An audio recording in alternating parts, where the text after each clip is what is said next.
everyone, Marcello here from GameCube Galaxy, and today I'm going to tell you guys how you can start building your GameCube collection with a crisp $100 bill. And now with this collection, it's going to be focusing specifically on GameCube exclusives, so no multi-platform titles here. Now, collecting for the GameCube can be pricey, we all know that, especially with exclusives. But in today's video, I'm going to be showcasing to you 6 games that you can get for under that $100 price point. So, without further ado, let's dive into what games you can get within that price range.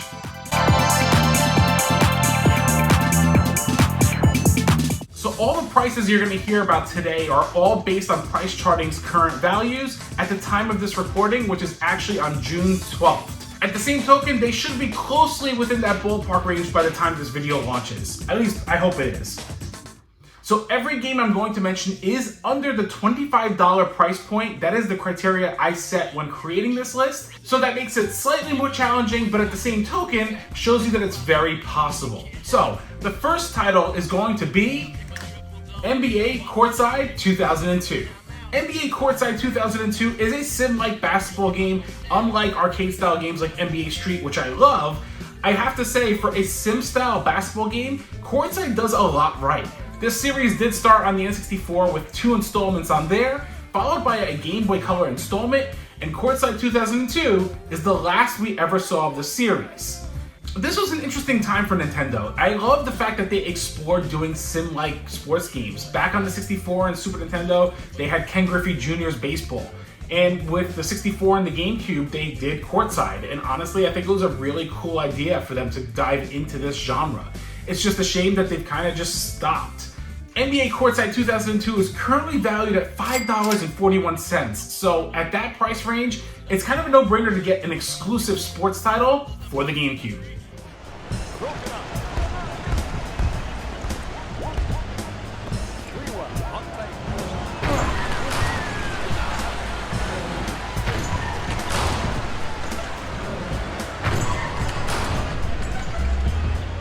Alright, so the next game is going to be a Sega exclusive, and it's also another sports title, but an arcade-style one, and that is Home Run King.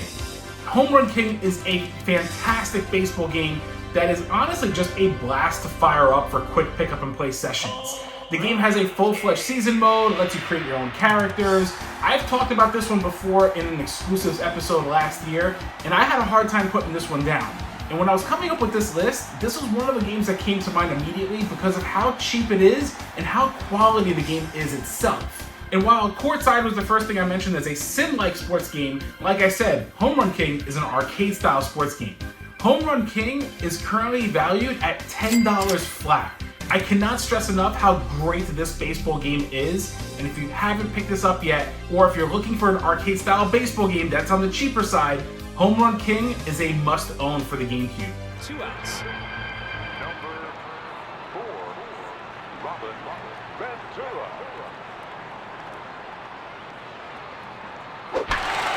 It's hit deep. It's over the center fielder. The center fielder, Tyner, to second. Ventura, that time saw the pitch right out of the pitcher's hand and just drove. Now the next game for me is going to be actually a launch day title that still remains exclusive and is the last we've seen of this series. And that is Wave Race Blue Storm.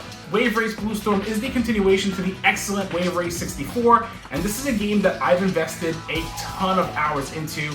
I have a very thorough, in-depth review on the channel for this, which I will leave a link for in the description down below, as well as in this card right up here. This sequel brings you all the frills and thrills of jet ski racing action that we've come to learn from Wave Race 64, and honestly does not disappoint. The tracks are well designed, the races are just a blast, the weather effects are very impressive even to this day, and there's quite a few modes in here to keep you coming back for more. Whether you're doing championship mode, time trials, or the stunt mode, this is a game that'll stay in your GameCube for quite some time. Not to mention you can do 4-player multiplayer, so you can always take on friends riding out the waves. Wave Race Blue Storm is currently valued at $15.21, and I cannot recommend this game enough, especially at that price point. That's a checkpoint.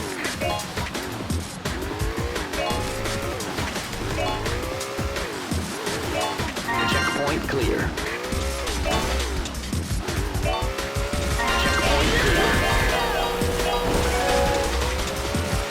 So the next pick for me is actually going to be a game I haven't covered very much on the channel yet, only in 1 or 2 episodes, and that pick is going to be Star Wars Rogue Squadron 3 Rebel Strike. So, why am I picking Rebel Strike over Rogue Leader? Especially since Rogue Leader I've talked about, I don't know, maybe 4 or 5 times in the channel. So Rebel Strike is actually a little bit cheaper than Rogue Leader, but Rebel Strike not only has an original campaign for single player, but the entire Rogue Leader campaign is playable in 2-player co-op in this game, which is fantastic. It is essentially having 2 games in one. And honestly, who doesn't want to experience Rogue Leader in co-op? Additionally, Rebel Strike also improved a lot of things. They've somehow enhanced the visuals furthermore than what they did with Rogue Squadron 2. There are segments where you actually get out of the vehicle for the first time in the series' history, and while a lot of people criticize the controls and mechanics for that, I personally thought it was an awesome way to break up the mission structures within this game itself. There's no denying that there's a ton of value packed into this disc, whether you're doing the single-player campaign, Rogue Leader's co-op campaign, and there's even 2-player dogfight multiplayer options if you want to do that as well. Rebel Strike is currently valued at $19.99, and again, you are getting basically 2 games in one with this one disc. So that's why, bang for buck, Rebel Strike is a no-brainer.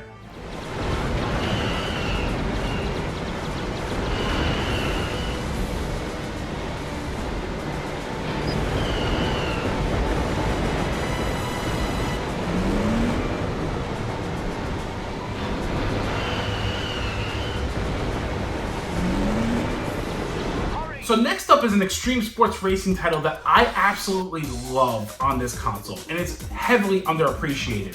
That game is 1080 Avalanche. 1080 Avalanche is a snowboard racing game that is a sequel to 1080 snowboarding on the N64, and is sadly the last we ever saw of the 1080 series. This sequel to the N64 original takes everything we loved and knew about that game and really does ramp it up to make it feel like a true sequel. The sense of speed, the controls, the level design, outrunning avalanches. This game is filled with adrenaline-fueled racing action that, while on the shorter side, is so highly replayable. Whether you're completing the championships, whether you're trying to find gold coins within the time trials, whether you're tackling the stunt mode and trying to perfect your stunt runs, whether you're trying to find the hidden unlockables within the game.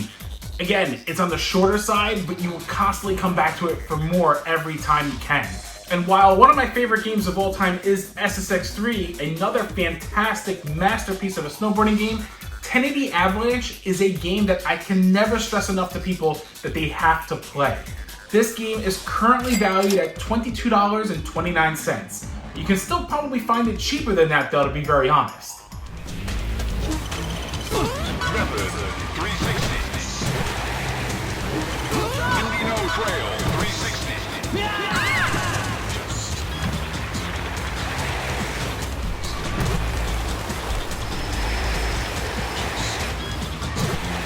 Alright everyone, so the last game for me is going to be a game that is infinitely replayable to me personally, and that is Super Monkey Ball 1. So if you've followed the channel in the past, this is a game I've mentioned on a previous episode that never enticed me when it first came out. It was one of those games that I felt like, I don't know, I didn't know what to expect out of it. It seemed kind of silly, and honestly that was a shame on me because when I finally rented this a few months after it released, I was in awe with the style of game it was. This arcade style game is a fantastic physics-based platformer where you actually have to move this monkey in a ball, and you actually have to tilt the stage. You're controlling the stage with the analog stick. There's minimalistic controls here. It's all about the analog stick. And while this did get a port to the PS2 and Xbox known as Super Monkey Ball Deluxe, and I know I'm talking about exclusives here, there is no other way to really play this game properly other than on the GameCube. I'm going to state that as the caveat or the catch-22 with this particular exclusive. This game is loaded with content. There are over 100 levels to tackle in the main game itself between its beginner, advanced, and expert modes. There are mini games and party games to play like Monkey Golf, Monkey Race, Monkey Bowling, and my personal favorite, Monkey Target. All the content within this game truly provide for some of the best bang for your buck, and the current value of this game is $24.99. It is just within that under $25 threshold that I put for the stipulation in this video. So, Ready?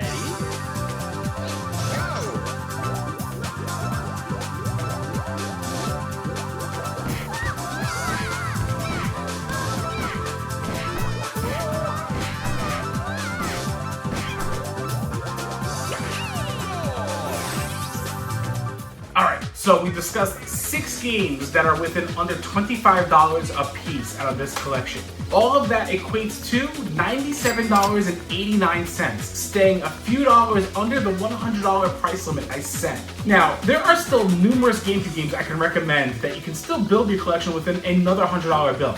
But if you guys enjoyed this video, maybe I'll do a follow-up showing games that are not exclusive, but rather multi-platforms of games that you can get for under $100 as well, that are great games in and of itself. So, did you play any of these games, or do any of these interest you? Let me know in the comments down below what your thoughts are. If you enjoyed the video, hit that like button and comment, and if you haven't subscribed yet, please be sure to do so and hit that notification bell so you don't miss any other GameCube content that I post on the channel. I hope you guys all enjoyed this, and I'll catch you all in the next episode.